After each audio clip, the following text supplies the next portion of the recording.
Hello and welcome to the Gnostic Warrior radio show and podcast, broadcasting from GnosticWarrior.com in San Diego, California, to around the world. I'm your host Mo, and today on the show we have Dr. Joye Jeffries Pugh. Dr. Joye is an author of 6 books. Her new book, Beguiled, Eden to Armageddon, has volumes 1, 2, and 3, and then also her other books. One is called Eden, the Knowledge of Good and Evil, 666. In this apocalyptic podcast, we talk about biblical prophecy, 666, and the rise of the Antichrist. Is he here? Who is he? Dr. Joye gives us her theories in this great interview. But before we get into the show, here's a quick word from our sponsor. Hello to the Gnostic Warrior audience out there. This is Mo. I decided to take these commercials that I was having on the recent podcast off of the Gnostic Warrior radio show and podcast. The reason being is I wanted to keep this information raw and free to the people out there without having these intrusions of commercials. But in the same breath, we ask that you please donate to the Gnostic Warrior radio show and podcast and our mission here on spreading truth and light to you all. So if you could donate $5, $10, $15, $20, and if you're rich, hey, a millionaire, we'll take a few thousand if you can give it to us. Please donate to the Gnostic Warrior radio show at GnosticWarrior.com. Click on the PayPal button and help us out so we can keep giving you these great podcasts. Thanks, and enjoy the show. How you doing today, Dr. Joye? Oh, fine. It's a pretty day in South Georgia. Great. It's also beautiful here in Southern California, and it's great to have you on the podcast today. I know there's a lot of people out there who will enjoy this subject matter, but before we get into the great work you're doing now as an author of several books, Dr. Joye, can you let the audience know about your background and a brief history, please? Yes, I had a very strange dream when I was 6 years old that really made me believe that I had seen something in regard to the end of time. And so throughout my young life, I started doing a little bit of research on the side, trying to answer some questions in regard to that. And as I moved through my high school and into my college years, I spent a lot of time asking professors and different pastors and Sunday school teachers a variety of questions about the end of days. And I was fortunate that in my undergraduate work that I was allowed to do a lot of what you would call theses and report some things on Alpha and Omega, beginning and end, the first and last. And throughout the course of that study, even though I was studying in the fields of pre-law and then education, psychology, guidance, counseling, and then into my doctorate, I was fortunate enough to have enough professors to allow me to tackle these big questions in papers and present them. And so that laid the foundation for the work that I now do as far as research. I spent most of the time after I got out of school and out of college working with,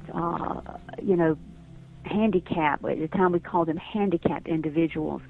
There's a lot of different names for that, but I was fortunate enough to work with people who had a lot of mental and physical problems, and it gave me a great insight into the capability that man has, that we have this spirit that lives within us that can transcend things like psychological tests and certain kind of physical restraints. It really transcends above that, and it gave me a great perspective of mental health issues and people who deal with seeing things, the paranormal, that kind of thing. So I have a very, very varied background of fields of interest, and so my work really scans a lot of things from ancient history to science to biotechnology to genetics to cloning, biblical prophecy. It's all mixed together in my books because I can, from doing this type of work, be able to tell you that I can see a bigger picture by bringing these disciplines together and putting them into this huge picture. And when you are able to see this huge picture start forming before your eyes, because you've been able to reach out and grab things from everything from physics to astronomy to be able to put in place, it really broadens the picture and allows it to come together much better. So I'm thankful that I had the opportunity to study a lot of things, because now the foundation that I gained from all of those experiences in dealing with people and places and things that they had been a part of, as well as doing a lot of in-depth research, really has laid the groundwork for what I have been able to pursue as far as research and writing of books. Yeah, it's interesting you bring up that you have written a lot about, is it basically those things that affect people mentally, the various diseases that we now claim in science and in the medical fields, that recently the Pope Francis, had made a statement in regards to people that might have these mental issues, that they may in fact not be mental issues, but they may in fact be possessed by demons or other entities. He didn't say it exactly word for word, quoting me now, but that's what he said in a nutshell. What's your thoughts on that statement and your research into the subject? Well, years and years of dealing with, going to school and studying these case studies, and then dealing with people in the real world who exhibit these problems, I've always said that I felt like people needed an exorcist instead of a psychiatrist, because it seemed that there was a lot more going on than what I felt we had maybe scratched the surface with as far as the psychological areas. I know we can look at things like genetics, and we can look at, where psychosis comes from, and that we can trace back on certain genetic patterns now that we can look at DNA and genetic traits. But at the same time, especially with the schizophrenic population that I was dealing with, and when you can work with somebody on a daily basis and you really get to know them, and they're telling you about these voices and what's going on, it really inspired me to try to find out a little bit more about what was happening, because it seemed to me that the voices are always in a negative tone or negative push for the person to be involved in something totally wrong. And as I started doing the research on what we call the pineal gland, or the pineal gland, depends on what area of the country you're from, mm-hmm. It was amazing to me that there was a very few references to be found in a lot of what I would call the academic literature that I felt needed to or should have been there for the course of the numbers of years that gland has been known about.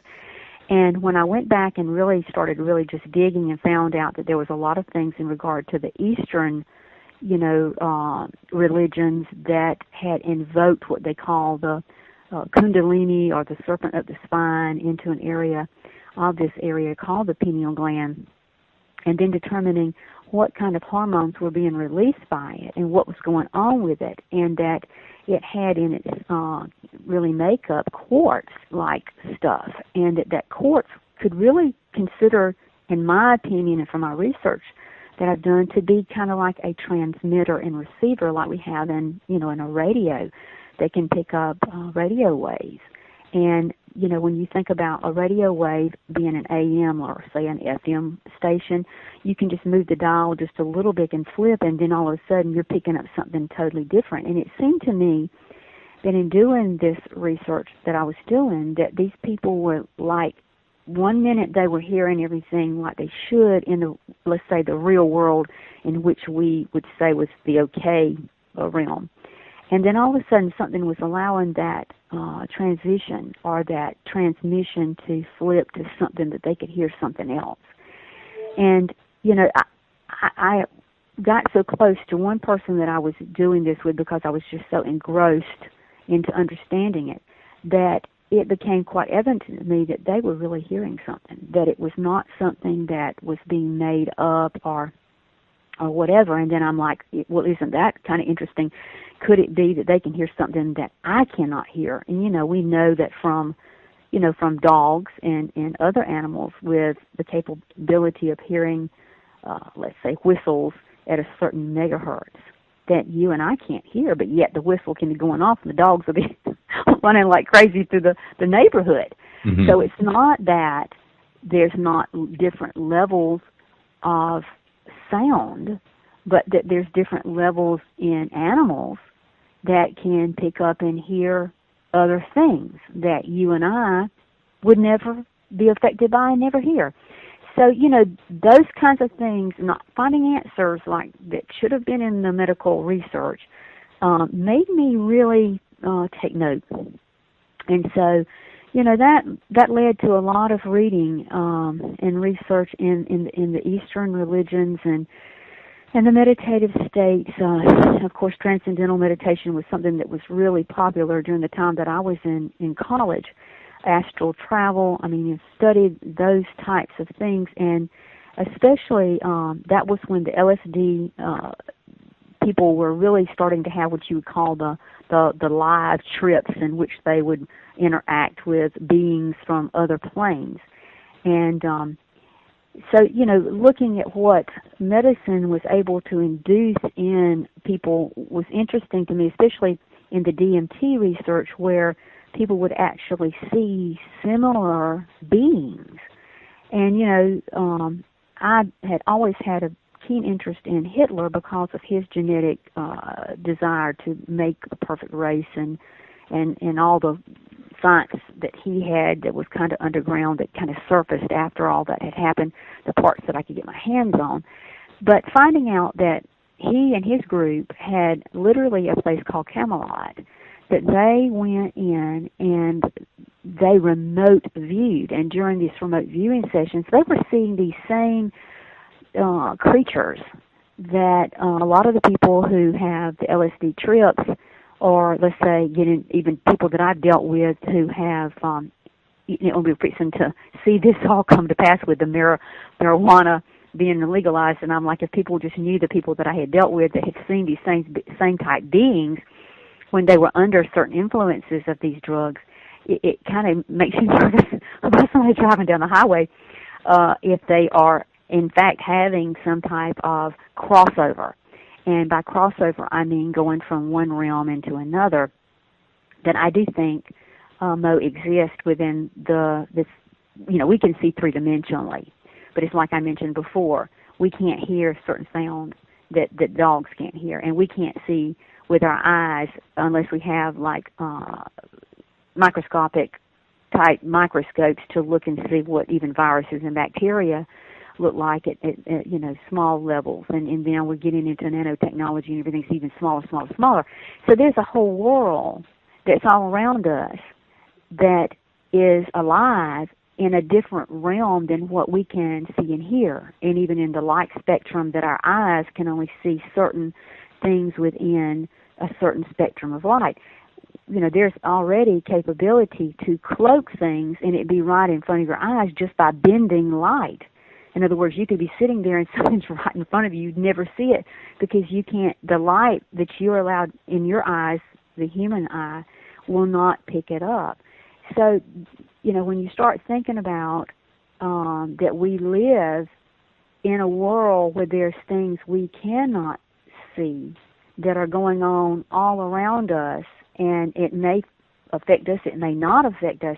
I think one of the big things that really was really an eye-awakening for me was when I first saw what dust mites look like and realized that those things are crawling all over your skin. And, of course, I dealt with people who had different issues where they would see creatures crawling on them and it would just panic and go into crazy situations because they'd be kind of trying to get it off of their skin.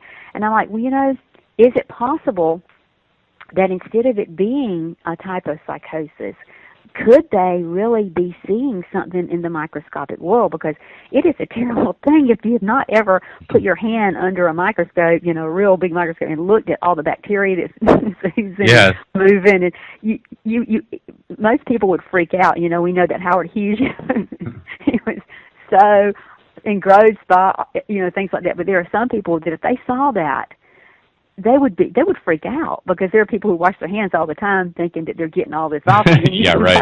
And stick it back up under the microscope. It's like, oh my gosh, this stuff is still there. So when you see that we live in a world that we can't see everything, then it lets you know that there's different levels, just like the spectrum of light, that there's different levels of light and what we're able to comprehend with our eyes. And of course that led me to really try to gain some understanding, because a lot of biblical scripture has always been called symbolic about something, but there are certain scriptures that talk about when your eye is dark, it's total darkness. It doesn't say eyes. And of course, in studying the pineal gland, the thing is, it's considered the all-seeing eye. And in lizards, it is a workable eye that sits right in the forehead of the brain. And so when I did the research on that, saw that there was a capability that this gland really does affect your circadian rhythms, how you function throughout the day, I had a great interest in people who sleepwalk. And it was very interesting to me to watch people who do sleepwalk that can walk through a house totally with their eyes closed and never run into anything. We would say, well, during the day it would be no different than a blind person. They've got it memorized. But if you just say tonight, if you think you can walk through your house with your eyes closed, good luck. You try doing that, and I guarantee you that you will be bumping into everything. But yet, in a sleepwalk state, these people do not. I mean, they literally can go out the door, walk down the highway. I mean, do all these kinds of things, and their eyes are closed. And that's the same thing that happens when a person is hypnotized. That was another area that I had a great interest in, because in hypnotism, the eyes will vibrate like you're in a REM sleep. And if you've ever seen somebody who's dreaming or in REM sleep, their eyelids will be jittering, but the eye is closed. But yet, in a hypnotic situation, when that's happening, if you tell the person to, let's say, write their name on a piece of paper and the lines are on the paper and they can cursive write their name inside the lines and yet their eyes never open, again, close your eyes and try to do the same thing. You cannot do that.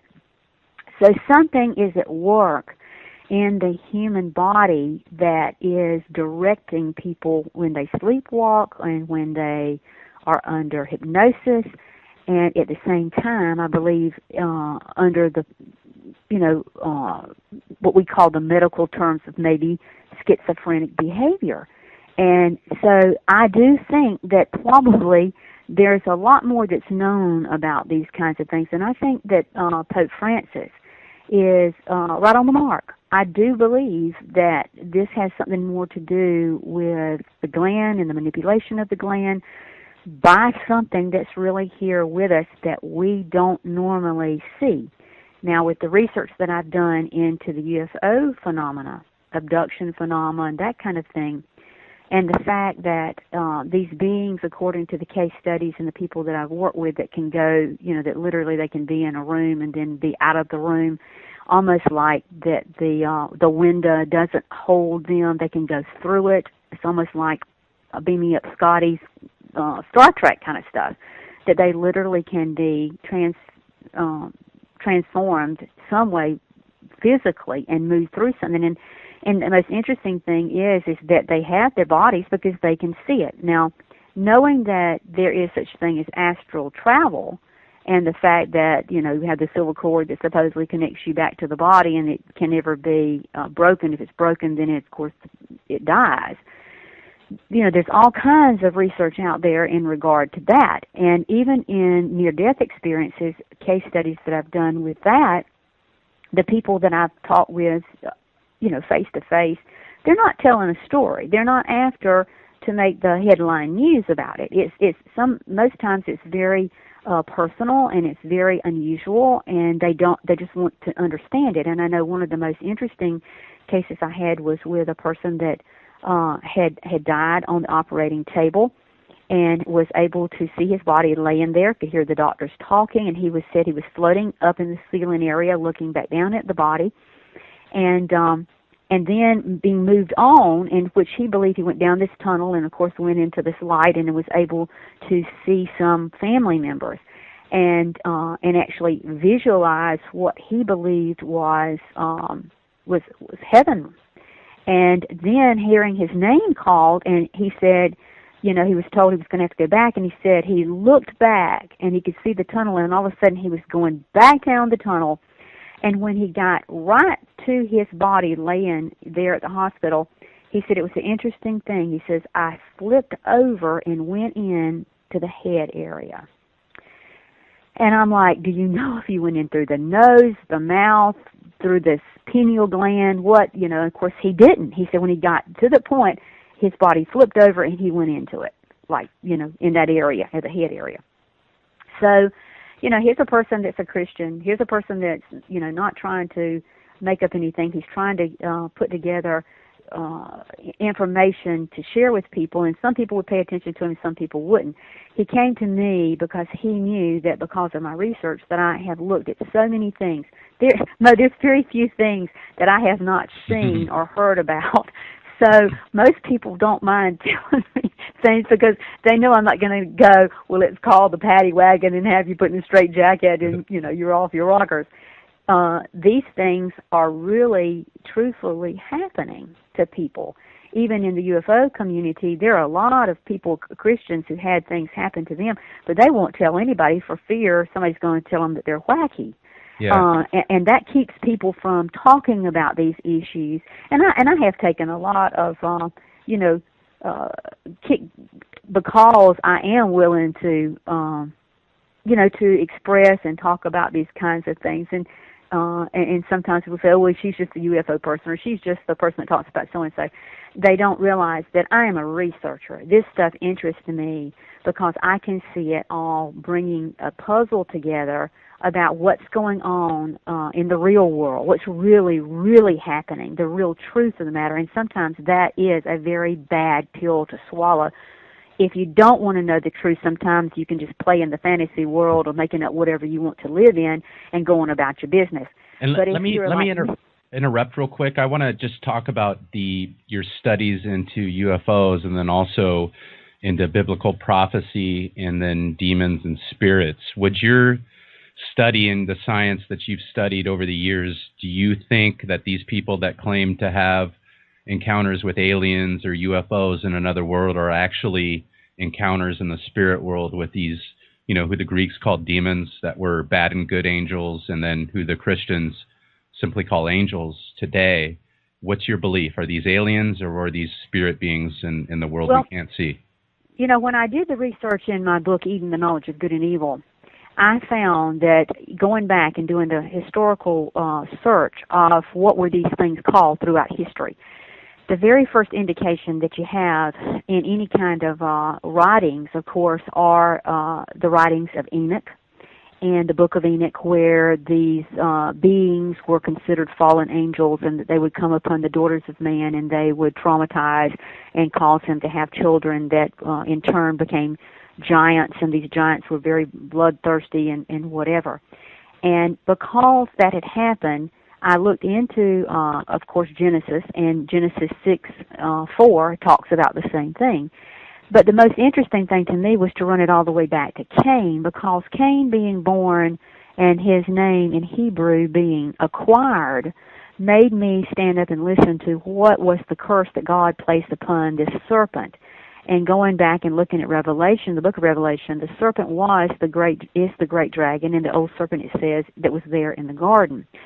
So where we have been looking at what I call biblical Bible stories as children and thinking about that this serpent was nothing more than just a little snake, I beg to differ now. And that's one of the reasons my Beguile series is so large, because I wanted to express and explain in great detail how this serpent has been from the beginning and will be here through the end, and how that lineage that started in Eden, where Eve actually had a relationship with the serpent and produced a child named Cain. And then she and Adam had a sexual encounter immediately following her encounter with the serpent, and they produced a child called Abel. She gave birth to two children, one to the first person she had sex with, and then, of course, Abel to her husband Adam. So, that causes a lot of people to get very, very nervous if they haven't really done the research. And I was one of those people that when I started doing this research and found that there was these unusual words in the book of Genesis that really stood out and that did not add up to the children's stories that we hear about Eden, and then we don't go back and read the things that are actually written in Scripture and look at the words in their Hebrew context and get to know what was this book trying to tell us, because really it is an important book in the Bible. It's not talked about a whole lot because people are afraid of it.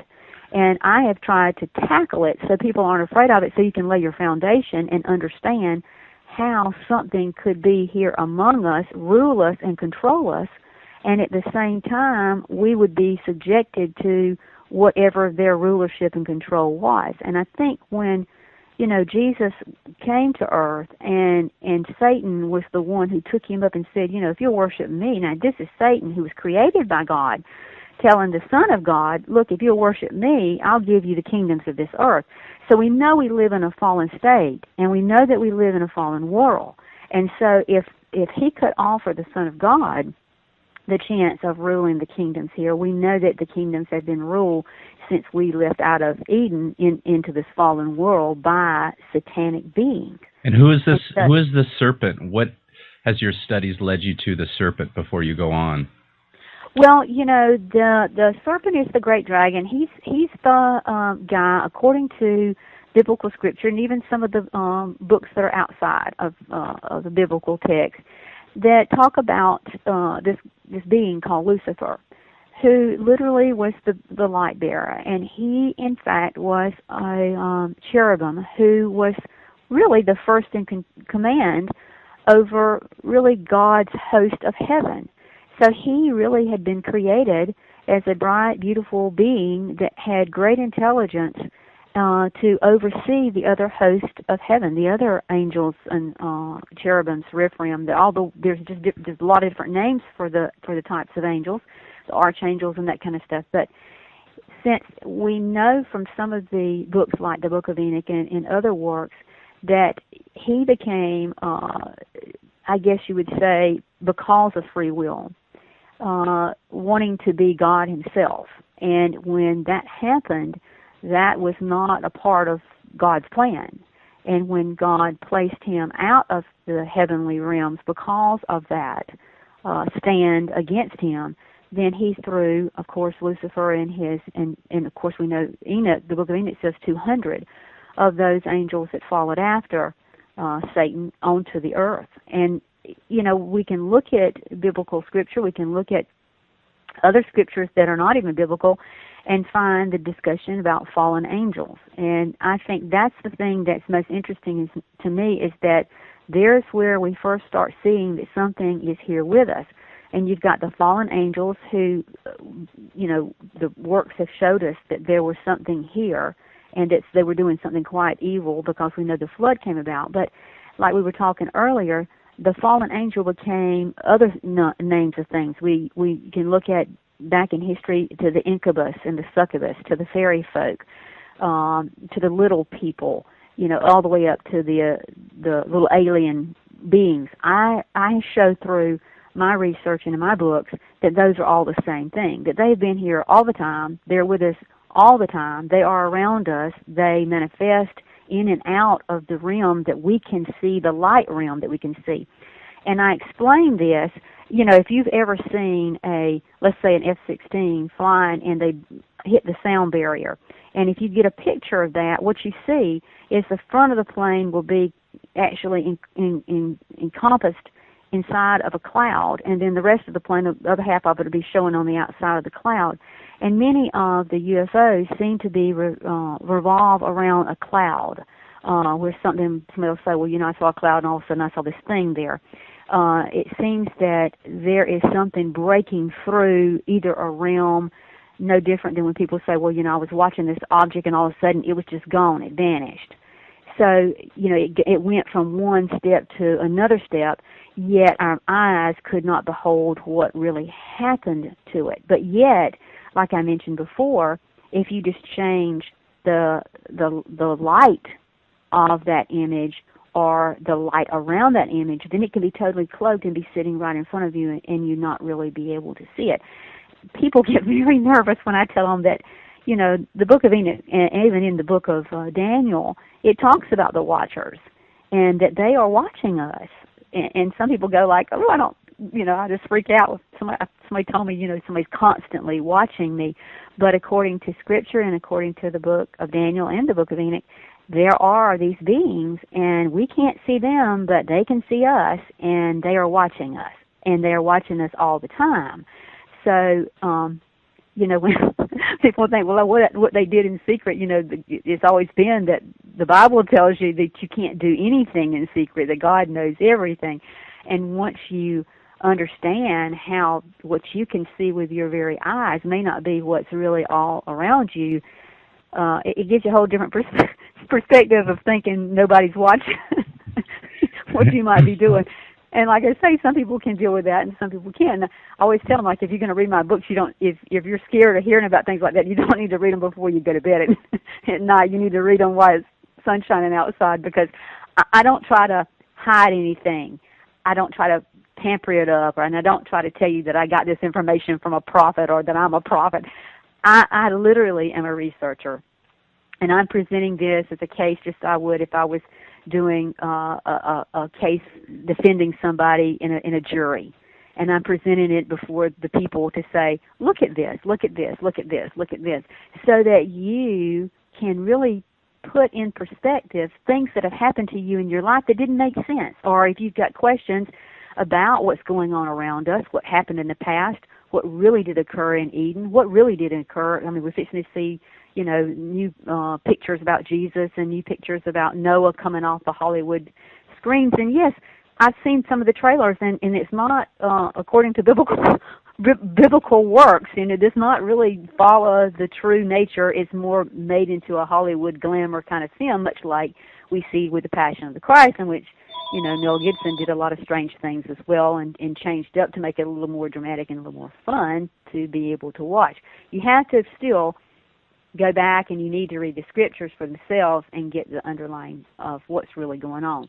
But at the same time, there is a keen interest as to what has happened, and I guess my books are trying to show all these things that have happened so that people literally can turn on the TV tonight, and if you want to know something about a certain subject, whether it be the asteroids in the air, the changes that are going on in the different planets, the heavens, if you want to know why we're going through the devastations of drought and flooding, and that, you can pick up my books, go to my index. All my books are indexed. You can look up all these things, and my books will explain these things. So it's not like I'm writing something that you can't really get a grasp of right now if you watch the news or if you've got certain things happening to you. I mean, I go into everything that even involves genetic manipulation of your food and how it changes the vibratory patterns of your body, and how DNA is affected by light, and how the change-up of the heart system, if they're manipulating weather, if they're doing certain things, that it's actually affecting your DNA. I just leave no stone unturned so that if you've got questions about any of these things, those answers are there for you. And I try to give other people's ideas either through the bibliography or either in my book, where I will just write, this is from page so-and-so and so-and-so's book, and this is what they said, so that you see that there's just not myself just theorizing or making something up out of the clouds. I want you to understand that there is a lot of information out there, humongous amount, but you've got to do the research. You have to dig for it. You have to have the time, and most people are so busy trying to work and keep their head above water and keep children in school and get the money going and get the food on the table. They don't have a lot of time, and when they fall out in front of the TV, they pick up little things, but then they're like, well, I wonder what that means, but then they don't have time to really go and research it. So I hope that I have put together in my book something that's easy to pick up and read and immediately have answers. And what is the relation to all of this and biblical prophecy? You had talked about these watchers and angels and demons. We had mentioned the Pope. And then now I want to talk a little bit, of course, about biblical prophecy. Can you explain how biblical prophecy relates to our current society now? Do you believe that the rulers who rule over us are going by this? Well, I will say this, that since I started doing the research that I've been doing for so long now, I will tell you that there is an agenda. There is definitely a plan of action. And I think that the thing that really amazed me and kind of gave me, I guess, the solidification of that thought process in my research was the fact that the equidistant letter sequencing called ELS sequencing It's where they had the Hebrew letters, and of course that was one of the reasons why the Bible was always, supposed to be written and nothing changed, every I dot, every T cross kind of thing. That no, not even one letter of the alphabet could be changed or moved. It was supposed to be copied, and of course that we know it. Biblical prophecy at the very end of the Bible tells you not to take anything or remove anything, and that if you do, you're subject to hellfire. Well, when you look at equidistant letter sequencing, you find that you can't really use it for fortune telling, because the Bible is not, that it's against that kind of thing. Not that you can't draw up witches like the witch of Endor and produce Samuel. What the Bible says really did happen. It's the fact that you're playing into a spiritual realm when you do that, and then you get with the tricksters and whatever in these beings that are here with us. The thing about the equidistant letter sequencing, what it does prove that after something happens, you can go back and you can find that all that was actually written down in code in the Bible. Places, names, people, dates, birth dates, death dates, all that stuff is in there. And, of course, we know that the Bible has always said it was the book of life, and the book of life would be opened up. Well, the book of life may be very much in our hands by holding a Bible, and that we are all in there. And I think that's the weird thing, is that when you realize that we could all be within the pages of the Matrix of the Bible, and I say Matrix because most people have watched the Matrix movie, is that the Bible, from what I have studied so much, you can read the story.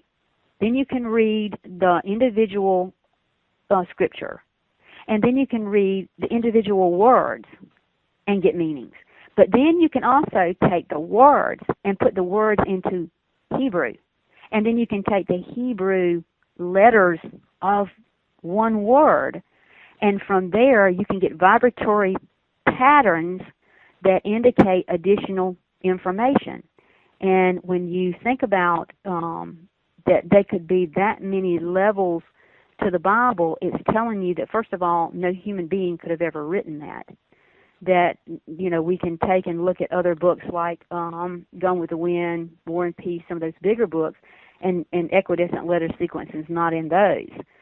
So when you look at the Bible and you see that, it allows you to know that there is an agenda, that something is being done, and that it's being followed. And I guess what you could say, within the free will, the context that we are given as human beings, there are parameters. And I've always said it's like playing chess, that you've got so many moves in your lifetime, and then it's checkmate. And within those moves, this matrix makes itself happen and move forward. And I know some people, they can't grasp that concept, but it still is a concept that is very real. And let me just say this, just to compound on your chessboard statement. I know that's one of the main symbols in Freemasonry, and as Shakespeare had said, all the world's a stage and we are merely players playing our parts. Do you believe that we're all given free will to be the pawn, to be the king, to be the queen, to be the bishop, to be dark or to be of light and truth, and whatever we choose, that is our fate and our destiny? Well, if we were programmed to be such, I don't think that would still be more robotic. And that was one reason people said, well, why would God allow evil into the world? If you give somebody free will allows choice, and in choice you can choose all good, but you can also choose bad. So the only people that I truly believe are brought into the world to do certain things in a certain way are those that either come from what I call the royal serpent lineage, where they are true serpents. They are not really what you would say human. And 90% of the population on this world has been what I call commoners. They're the true human. And the other 10% who rule the world are all related to each other. They are of a different, they're thoroughbreds, they're blue bloods, they're different in their pedigrees, and they have always claimed their rights to rule, but we know that Satan has always been the ruler of this world. So when you look at that and you see how over the course of history and studying how kings and queens, how they had children and how they gave birth to what I would call rogue or illegitimate children for certain reasons to establish lines for pawns. If you are a part of something and are genetically connected to it to a point, then that's why my research goes back and shows that Cain, being a part of the serpent, was actually a beast.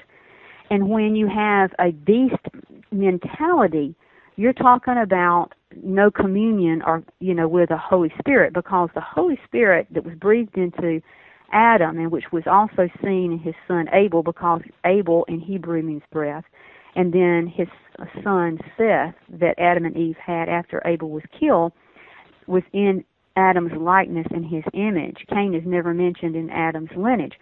But we look at that, and you can tell that in Cain's lineage, he actually had the personality of a beast. And you can see that he had no conscience when he killed his brother Abel, because even when God approached him, he said, "Am I my brother's keeper?" No beast is their brother's keeper. They live by instinct. They're killers. In other words, they don't have intuition to be led by the Holy Spirit. It's kind of like I call it the bee consciousness. In other words, when you've got a beehive and you've got the queen bee, and the worker bees have the same connection. I really think it's still like the pineal gland, that once that queen bee dies, it causes that whole thing just to fall apart. So I think that when we look back at Cain and Cain's lineage, and then these beings that rule, they have a common connection to one another, but that's not like you and I by any means. And what is Cain's relation? Is there a relation to the Antichrist? Well, I show in my research how Cain's lineage ran and went through the flood and came out on the other side of the flood. And, of course, we know that there were the remnant of the giants that the Bible talks about. And then, we, of course, archaeologically, we have unearthed those kinds of things. But at the same time, I show how Nimrod and Nimrod's capabilities was, again, had that beehive mentality. We think about the Tower of Babel and how those people were working for a one-world religion, one-world order. That is the intent that we're headed for now. I mean, just look at the Olympics and the Olympic Games. You can see that it's always advertised one world, one this, one that. The more we've pushed toward the future, we've seen that be more the common bond, even in the advertising. A one world, everybody doing it together. Let's do this and that. So the intent is to, I believe, make the pineal gland in the common people connected to a matrix or a graph in which you can control people. That's the scary thing about the technology that we see happening with like cell phone towers and now coming off of satellites, is that once you can control the pineal gland at a distance, and it can be controlled, it is one of those things that is kind of scary, but you can be remotely controlled.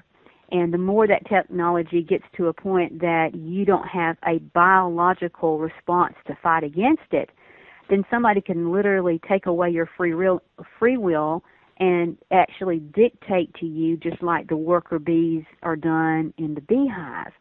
And that, in the past, they use things like brainwashing capabilities to manipulate people, things like Manchurian candidates and things that people will say, oh, well, maybe that's a possibility. I will say that's very real, and it can be done really with hypnosis and then a trigger. And the trigger will cause the person to actually commit the crime under the trigger. So when you talk about the pineal gland being a type of transmitter type receiver in everybody's forehead, and the fact that fluoride in the water systems has a way of doing some more calcification to it, I mean, there is a potential capability, and it's very real, that mankind could be forced into a mass state of belief. And I think that's why you see this Antichrist type being that the biblical prophets have tried to warn us about would have so much power at the end of days is because the human beings that are left at that point in time cannot fight against this capability, this mark, once they're subjected to it. So I think that many people have tried to figure out who the 144,000 were, and I've shown in my research that there are 12,000 from the original 12 Hebrew tribes that are left here during that time, and they are sealed in their forehead. And I always thought that was really strange. Why would God leave them here to undergo these kinds of things, take the bride of Christ out before that in a catching away, but have to seal those that are left until the day of the Lord in their foreheads? But then once I began doing the research on the pineal gland and seeing that it's a transmitter and receiver, and more than likely, I even talk about if you cross-section the brain and you look at it, it looks like the Ark of the Covenant, with the pineal gland being the really Holy of Holies. So if something is in there, and that's where you commune, and if Satan tries to break into that communion capability, and it can, because we know possession does happen, and I do believe that once you open your body up and you allow a possession to happen to you, then either you have to literally go through an exorcism to be able to cast that demonic being out. And that's not something that's fake, because the Bible tells us that was the first really miraculous thing that Jesus did on this earth, is he cast out a demon from a person. And the thing about it is that demon talked to Christ, and Christ talked back to him. So it's not something that was fake and unreal. It existed in this, in that day. It still exists today.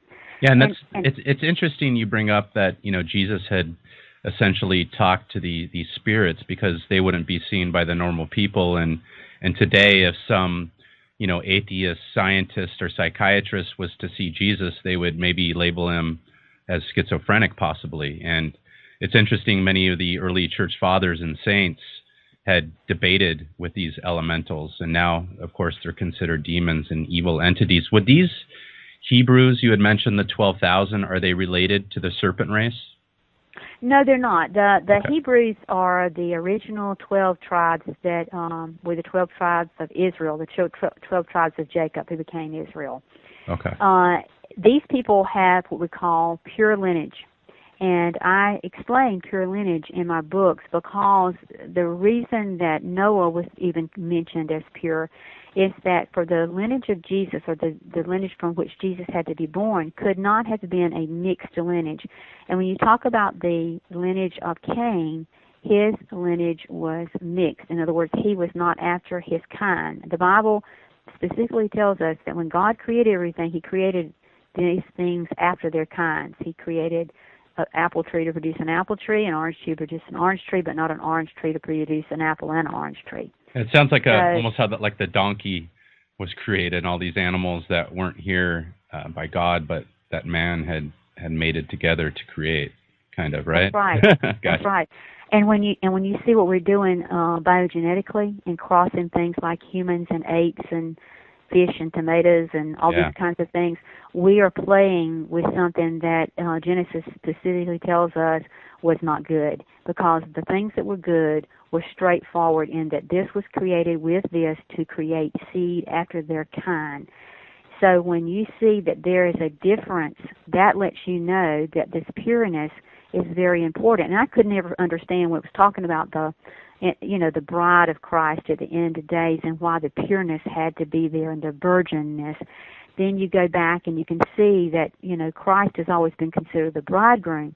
And that was one thing that I had never paid attention to in Genesis, was how God had actually married Adam and Eve and calls Eve his wife, and that there was holy matrimony was involved in that before the serpent shows up. So this sexual act that occurred between them set out for this adulterous generation of mixed beings that should have never been, was never really supposed to be upon the earth. But because Satan was Lucifer and he had this capability, he knew exactly how to manipulate and beguile Adam and Eve. They had never dealt with something like that, even though God had told them to stay away from that tree. And when you look at the Bible, everything again says that, things were produced after the kind. But then when you look at the tree of good and evil in the garden, which God says stay away from, it was of two things. It was mixed, good and evil. And I think that's the thing that gets people, is that they haven't really paid attention to what's being told to us. The Bible's very, very in-depth about, what has happened. Even, the most recent findings of saying that, there's been people here thousands and thousands of years ago before what we would typically say the Adam and Eve generation. But I'm always saying, go back to Genesis chapter 1, read those going into chapter 2, and it tells you these are the generations of the heavens and earth. But we are the final generation, because Adam and Eve, going all the way through history and bringing us about the lineage that Jesus could be born to save those with this spirit that is from God, and then carrying us into a paradise and a changeover, which says that there will be a new heaven and new earth. So that means that, and I've tried to say, they can keep sending all these spaceships out there looking for human beings on other planets. They're never going to find that. We are the final generation. And when all this is said and done, which is running very timely according to the pattern and the code and the agenda that I have found, that it's you can't say, well, it's just a coincidence that all these things are happening at one time that have been told to us it's going to happen at the end of these days, or the end of this particular age. And I think that means that once this age is finished, everything that we see can, envision, can look out with our telescopes and whatever, won't be like that anymore. It will literally not be like it is.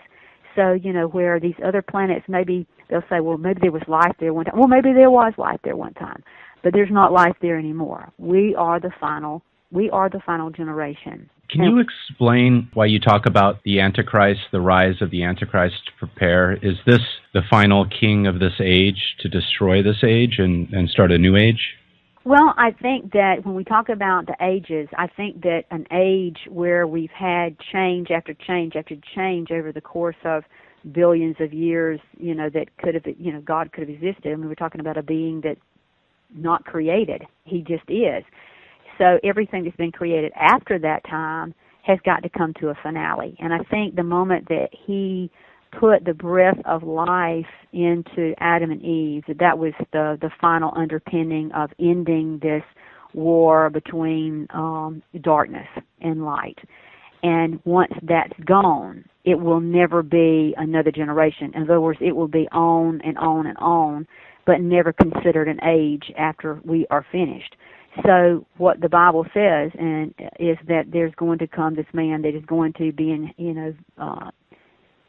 inhabited by Satan and controlled by Satan, and that's kind of Custer's last stand, if you want to say, Satan's last stand against God and against what God created. And once that's all said and done, it's over with. It's just absolutely over. The thing that's most interesting to me, and what science has actually proven, is that in pure light, time stands still.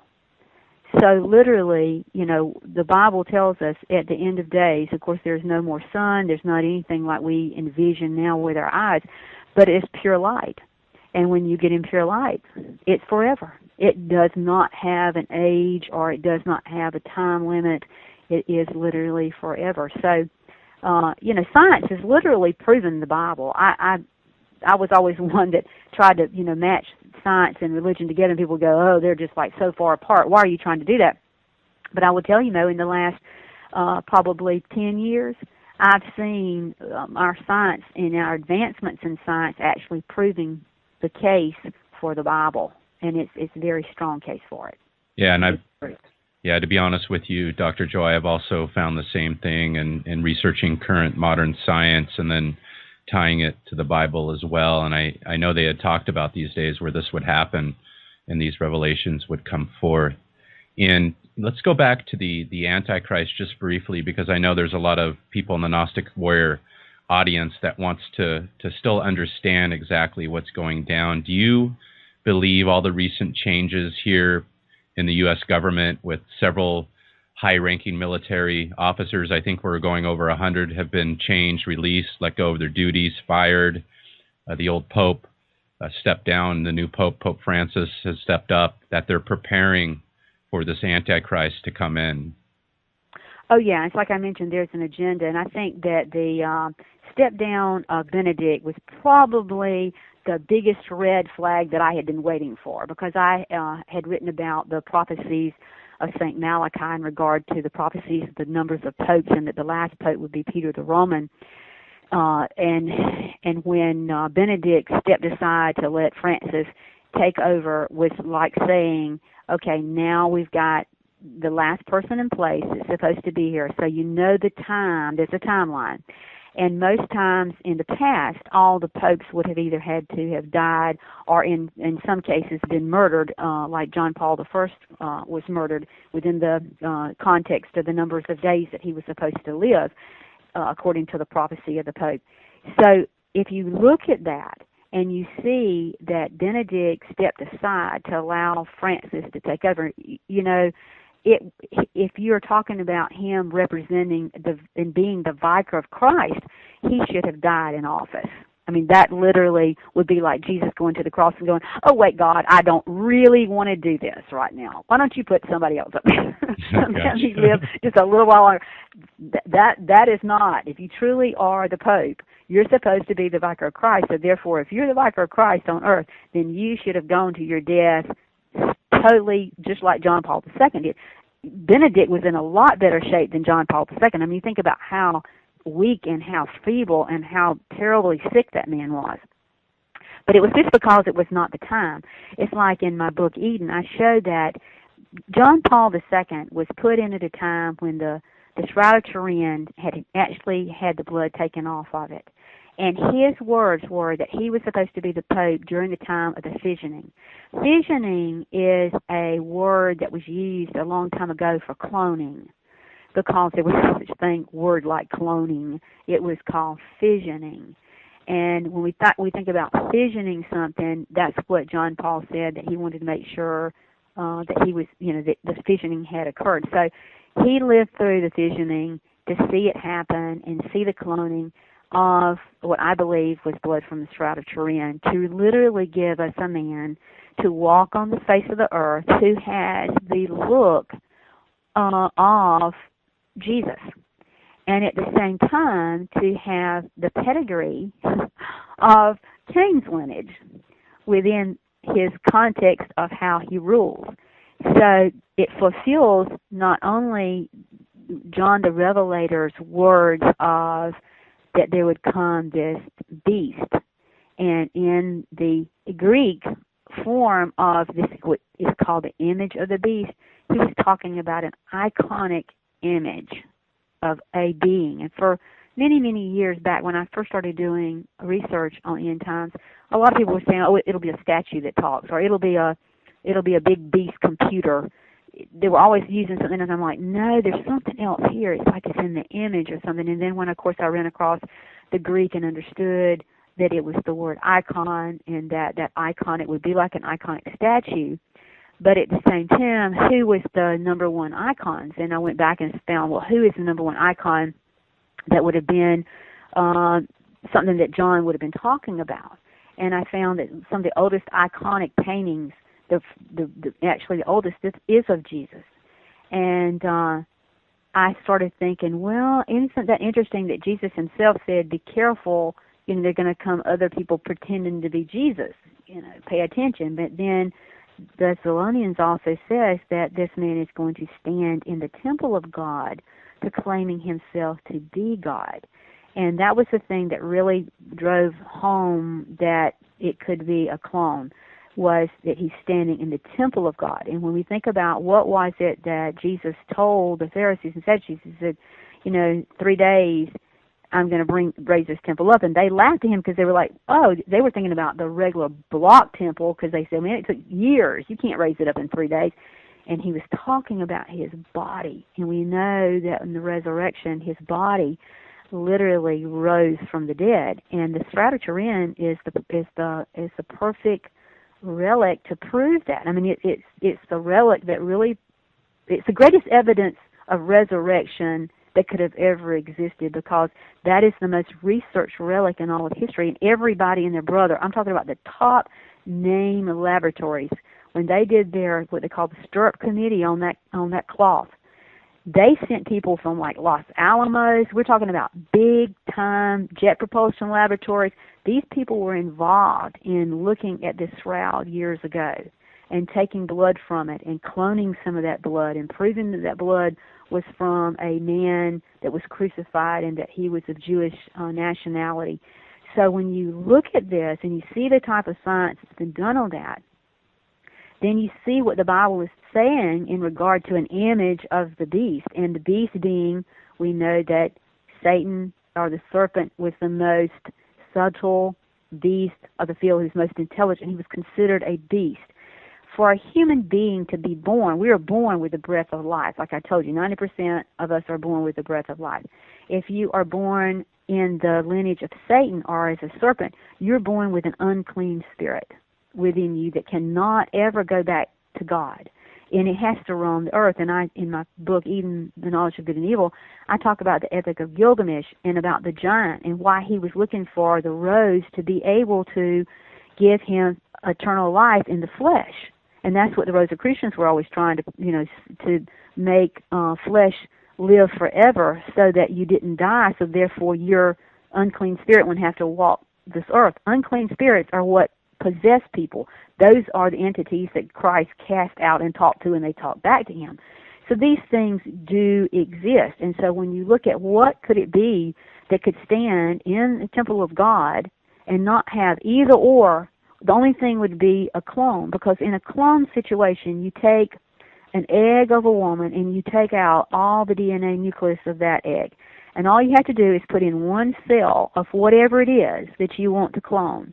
And then you electrify it and it starts duplicating itself. It fissions. In other words, it starts making something of itself again. You put that egg back inside of a woman to incubate it, and then in 9 months, when she delivers it, it's going to be a spitting image, totally spitting image. I'm talking about like spitting image, not a twin, a spitting image of that person, because every cell of our body is a holographic us, an identical holographic us. That's why now we look at people using stem cells, umbilical cord cells, and that kind of thing.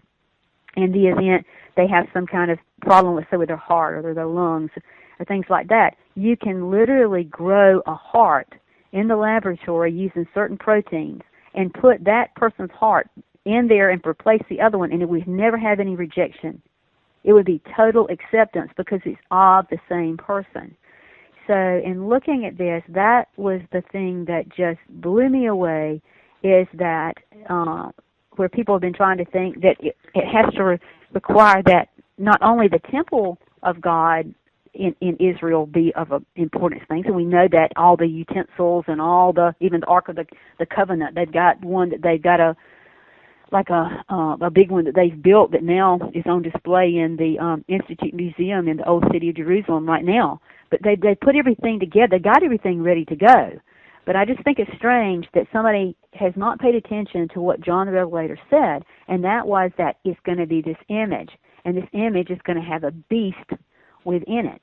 And the only beast that we keep seeing show up in Scripture is in regard to this serpent, who's always there. It was there in the beginning, will be there in the end, that can live within that. And at the same time, that this image would have the capability of controlling the world. And so anybody that would have to have control, and people will say, well, Obama could be the Antichrist. And I want to laugh because he's not a prince. The Bible tells us it has to be a prince. It has to be of royal lineage. You cannot be a pawn or be a sidestep child. And let me ask you this, Dr. Joye. I've done research on my DNA, and I've been into this kind of research for several years now. And there's a lot of people that I know that also have done the same thing, and we're related to various royalty that, of course, we're not born in castle walls, but, I'm related to a lot of the old Greco-Egyptian pharaohs, and then also to a lot of the Greek philosophers and people who they call demons today. And, I didn't know this in researching it. It's kind of great, but I'm, here a citizen in the United States with a Social Security number, and I pay to Caesar what is Caesar's. And I'm of course, no royal, but I come from royal blood. What's that make me? Just a slave and a pawn? It makes you just what I would call the commoner. Okay, gotcha. Anytime that a person, people ask me lots of times, they'll say, "Well, I know a person who had 6 toes, and we know that all the giants, that was one of their main traits. They had 6 fingers on one hand and 6 toes on one foot. So, did that make them have an unclean spirit? The problem is once the genetic mixing happened between the original Israelites with the Babylonians when they were taken into captivity, then that's why you went from the age of law, the Mosaic law, into the age of grace with Jesus. Because then the cleansing of anything born after that time was mainly mixed. And then if it was royal mixed, again, an unclean spirit. But where it's got like some of the DNA traits or similarities, or you can trace a lineage back a long time ago, like to something like that, you will find that is still making you a commoner. And the biggest thing about the difference, and people say, well, Joy, does it mean I can never be saved? If you ever have contemplated salvation, understand Jesus, understand these things as they are, then you're not of that lineage. Again, that royal serpent lineage has no communion with the Holy Spirit. In other words, they don't feel guilty, they don't feel shame, they don't feel, really they'll say they're servant to mankind, they kind of wave at the commoners, but they don't really have the conscience like you and I have. Yeah, but at the same breath, there's lots of serial killers out there and people that I would consider are commoners and aren't royal or serpent, or maybe they are, that are in our prisons all over the world that, maim children. There's pedophiles, there's mass murderers, and so forth. Who are these? Are these all of the serpent seed? Those are still commoners. Those are still people who have DNA, either, like I mentioned, the girl that had the foot that had 6 toes. It's no different because we can show that psychosis, especially in anything that has a DNA marker, it's the same thing with breast cancer markers, prostate cancer markers. There are people who have those genetic markers that will follow through their lines of whatever. But that doesn't, in other words, that doesn't stop them from having the capability to cry out for salvation. That's why the age of grace with Jesus says he was. We can look at, for example, the perfect example in the Bible is Paul. Paul was a Pharisee. Paul was involved with the serpent lineage. He killed huge numbers of Christians.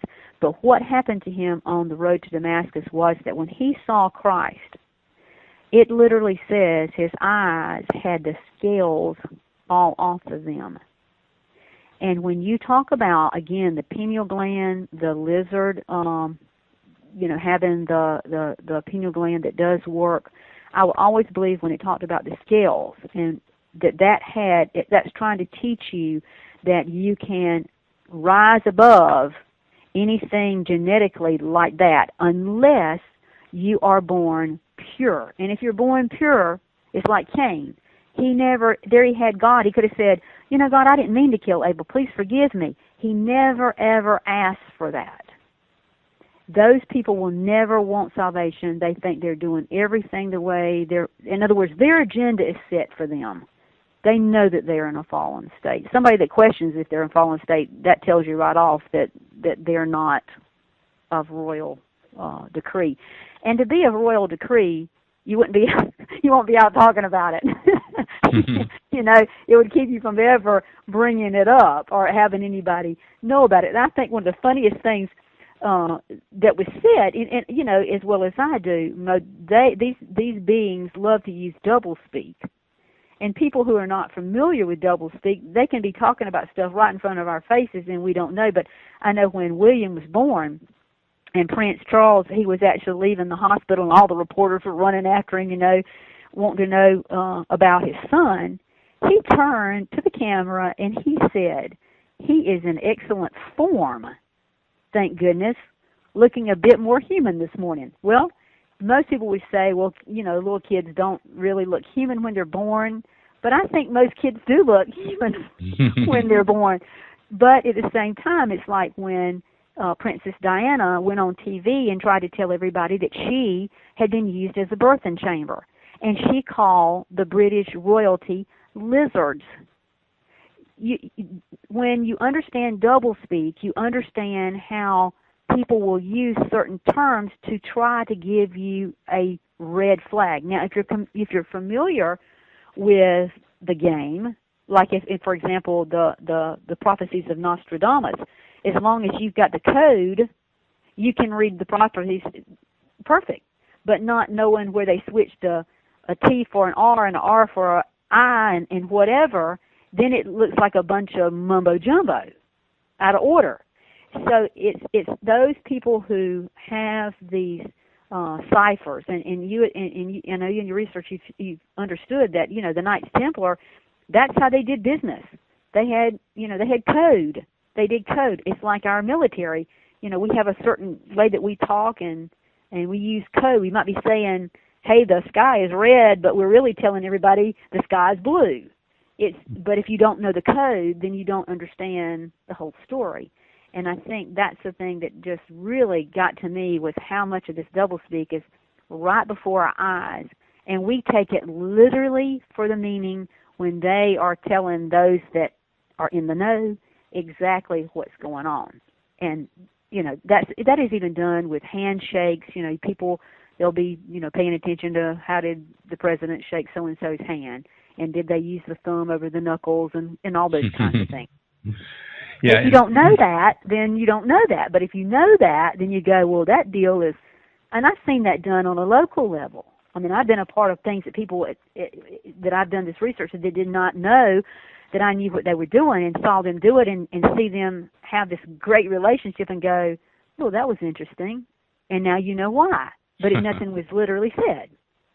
Yeah, and in regards to who rules the world in biblical prophecy, who is ruling? Is it the Vatican through the Roman Church with the Jesuits, the Freemasonry? Who is the hidden hand ruling us? Well, you know as well as I do that the fact that Pope Francis is a Jesuit and now is sitting in the major role of the last Pope, it tells you that the connection to the Vatican and to the Queen of England it's a very, very important role. America, like you mentioned earlier, I never did get to address that. It's us seeing changes in our military and everything that is happening with America. We're going to be brought to our knees. And the reason is, and I show this in my work, is that we literally are still just a corporation. Back when we went through, the wars, Confederate War and all that kind of stuff, Britain has always controlled us. I mean, our Federal Reserve, our IRS, all these kind of things where people think these are all involved with our government. If people don't understand that even our attorneys answer to the Crown, Crown of London, and how the Rothschilds dictate the money, and how the Rothschilds and all these present countries that are undergoing all these problems are setting up all these national banks within those countries and now controlling them. And people thought, why was it just given a democracy? Well, if you find the real culprit in what's going on, you find the controlling aspect of who's behind it all. And so when you put the three city-states, I'll call them, you put Washington, D.C., it's got its own little thing up there, District of Columbia. And then you've got the city of London, and then you've got the Vatican City. You can see that those people are under different jurisdictions and rulership by a group that is evasive. And if you really want to know monetary, it's real easy to find out that the Queen of England owns more than anybody in the world. And then there's a guy, Saudi Arabia, that I think is second, and then you've got the Vatican. So you can see how important the connection between the Vatican and the Queen and to the Crown of London and the city there, that's the city-state, and all the connection that has to do with the Rothschilds and back into Israel and the connection there as to how that state was ever manufactured to exist. You see Vatican control, you see connection between the royals and being connected to Hitler. There is what is called Khazarian Jews, that they all stem from the Assyrians, and that ties them right on back to the Caucasus Mountains and the Black Sea and all that, where Cain's lineage came out of. So it's all a little Satan place of people running the show. Yeah, and it's interesting. You mentioned all those same entities as far as you have London, you have Washington D.C., who the president right now would be President Obama, and then the Vatican, you have Pope Francis, who's the Vicar of Christ, and then over in Britain we have the Queen, of course, Queen over there, and then they're all meeting pretty much this month and next month, or excuse me, in March we have Obama going to the Vatican. I believe that's March 19th, and then you have Pope Francis, the Queen, visiting him on April 3rd, and then I believe sometime in that time frame, Pope Francis is going to the Holy Land in Israel. So something big is definitely happening if they're all meeting at this time of year as well, right?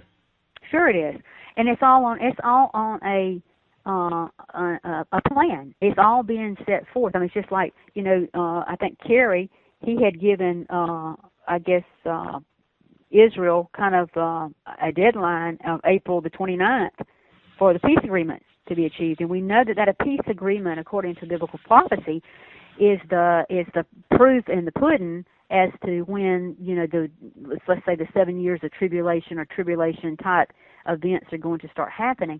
And just look at what happened this past week when we had an asteroid come by again and be so close. And you just look at the numbers of asteroids that we're just seeing happen one right after the other, and according to biblical prophecy in the book of Revelation, there is going to be one that really hits us, and it's called wormwood. And I always believe that the reason that the Vatican has put that observatory they called Lucifer, their telescope, out on an Indian reservation, and won't even let the Indians go across without getting permission, and nobody else can go in there, that they are watching something in the heavens. They know that that's coming, and that they've got that there's a time period, and they've got to have their stuff set up and ready to go.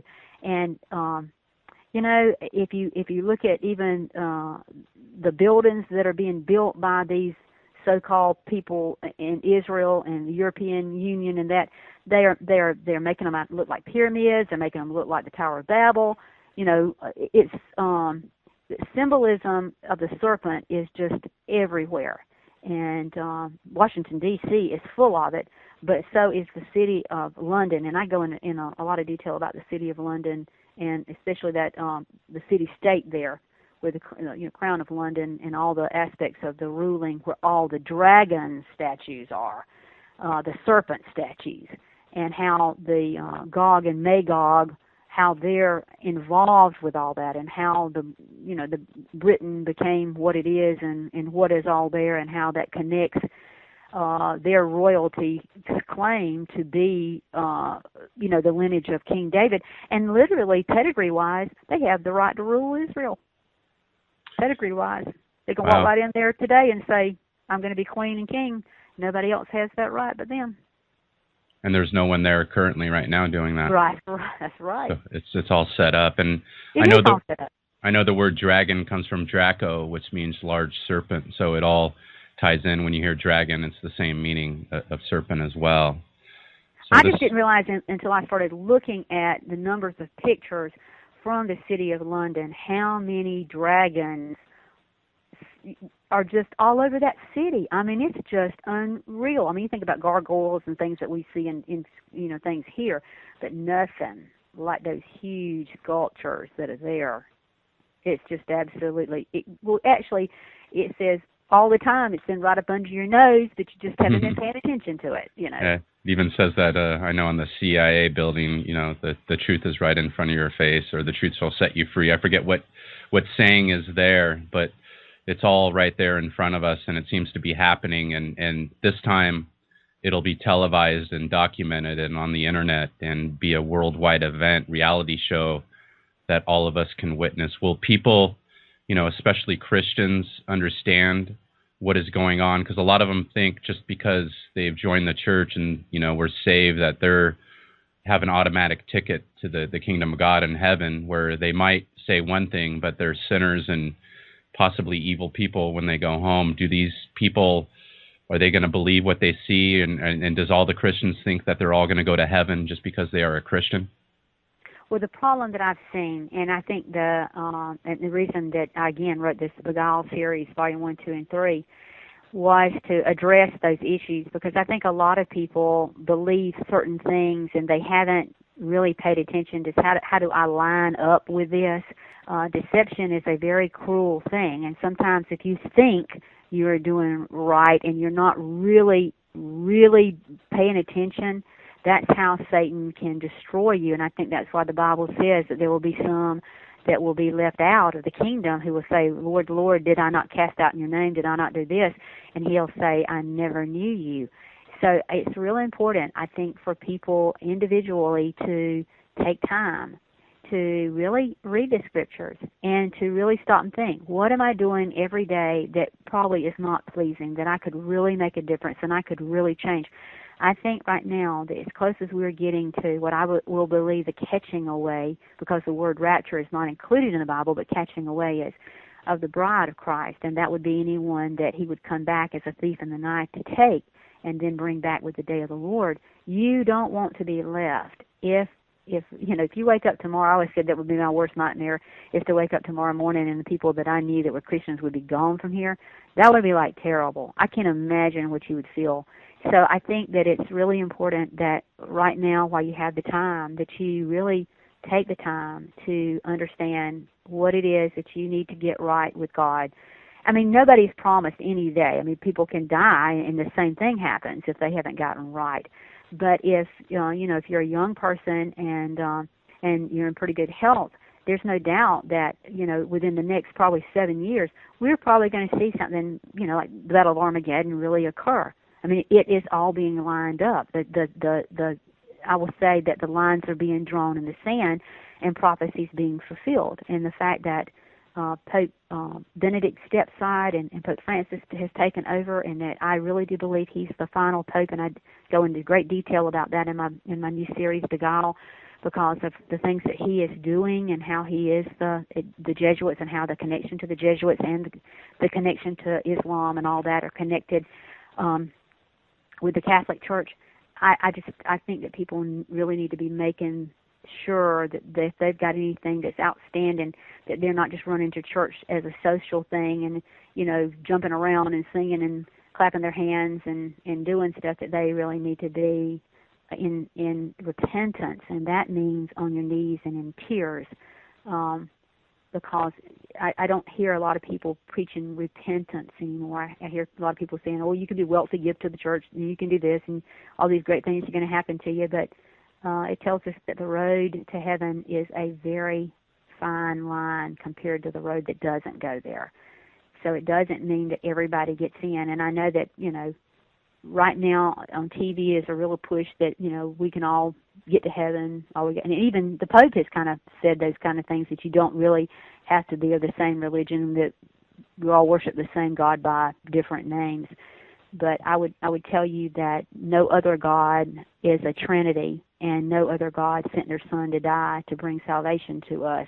And in my books, I show how that had to happen because of our impureness and our fallen state that happened after Adam and Eve had a relationship with that serpent, and caused all this problem that exists from Eden and won't be rectified until Christ comes back and the purification process ends.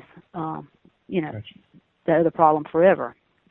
And Dr. Joye, that was some great advice. I know myself, I have been on the floors on my knees and cried and asked for forgiveness, and nothing in my life has ever seemed to go good until I did that. And it seems like after I did that, I started seeing things that I didn't see before, and knowledge that wasn't there or presented to me was right before my eyes, and I could understand a lot more. And I continue this to this day, even though I'm not a perfect man. I have faults.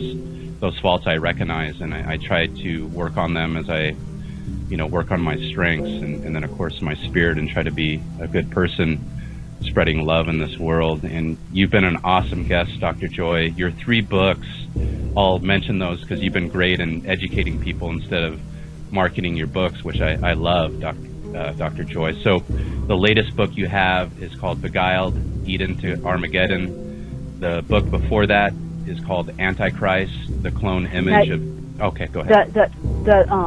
The 3-book series, the Beguiled, Eden to Armageddon, is a book series of volume 1, 2, and 3 that has just come out. Okay. And then the book before those 3 books is called Eden, the Knowledge of Good and Evil 666. Okay, I misunderstood that. Okay, I'm sorry about that. So there's a whole series of books here. And where is the best place for those listeners that love what you have to say and want to find out more in your books? Where can they find them? Well, they're available at like Amazon, Barnes & Nobles, and places like that. But you can go on to my website at Dr. Joye, DrJoye. Make sure you put an E on that, joy.com, and you can just click the links. And if you want it internationally, then you can click on the links for Amazon International, or there are some book stores like Armageddon Books that do send books through international order. And then, of course, they're on ebook. So if you're an ebook person, that's a way to download. And then the Eden book is actually on audio, and it's on audio disc as well that you can put the disc in and listen to. That's great, and it looks like you've dedicated your life to getting this information out there. You're definitely someone who I'd consider illuminated being. You're a Christian and a good person, but you're not afraid to research science, biblical prophecy, then also question the same Christian teachings that you've been taught. And I think that's what we're supposed to do in this day and age, is the prophecy is fulfilled right before our very eyes, and I believe we're all part of that. So again, Dr. Joye, I tremendously enjoyed this conversation. I wish you the best of luck in life and in business. Listen, thank you, Mo, for having me on your show. And if any listener ever wants to contact me, they can go to my website and they can send me an email from the website, and I'll be glad to answer their question. That's awesome, and she does have a great website, so check that out, Dr. Joye, JOYE.com. A lot of information there if you can't afford the books, but I guarantee once you read the information, you'll want to get one of those books. So, again, take care. Thank you so much, Mo. You're welcome. Bye. Bye-bye. Thank you for listening to the Gnostic Warrior Radio Show and podcast. I really appreciate your support and all those listeners around the world who regularly tune in to the show. I need some more support to keep the show going. Those of you out there who enjoy these free shows and would like to listen to more for years to come, please donate to my cause and help me put more shows, better shows, and also videos and books to you guys out there. In order to do that, I need donations. I don't want to get some cheesy commercials on here marketing to you guys all the time. What I'd like is those people out there that can, please donate to the Gnostic Warrior Radio Show and podcasts. And then if there's any rich people out there, when I'm talking rich, you got a lot of money. And if you could donate, $1,000, $2,000, $3,000 to the Gnostic Warrior cause, I will definitely put out more work, better shows, and do this more often. But without your support, it can't be possible. So please go to GnosticWarrior.com and donate as much as you can. Take care and have a great week.